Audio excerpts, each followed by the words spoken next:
Among the early churches, none challenged Paul like Corinth, a bustling port of wealth and idols, full of tension and hope. To guide this messy church, Paul wrote two powerful letters.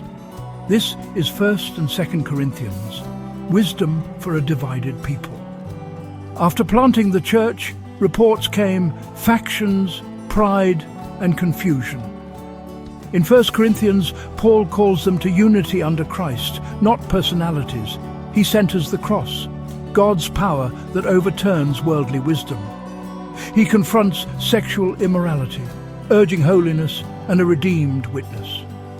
Church discipline must be humble and restorative, not cruel or lax. Lawsuits among believers. Seek reconciliation in the family of faith. Regarding food offered to idols, love limits liberty to protect others. In worship, approach the Lord's table with reverence and discernment. Spiritual gifts are diverse, yet one body, every member needed. And the greatest way? Love, patient, kind, enduring above all. Let prophecy build up the church, tongues in order and clarity. Christ's resurrection is the cornerstone, our faith and future hope. We will be raised imperishable, death swallowed up in victory. Set aside gifts for the poor, generosity marked by integrity. In 2 Corinthians, Paul opens with comfort. God consoles the afflicted. He proclaims reconciliation.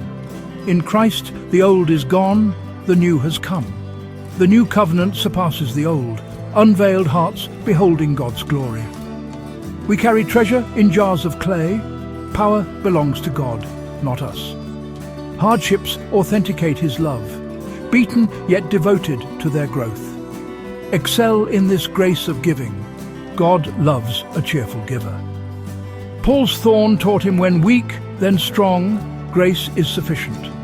Examine yourselves, aim for restoration, encouragement and peace. Corinth's letters call us to cruciform love, unity and hope. If this teaching helped you, please like and subscribe for more Bible journeys and insights.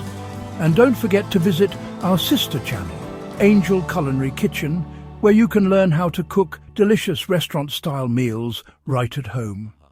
We look forward to seeing you in our next video.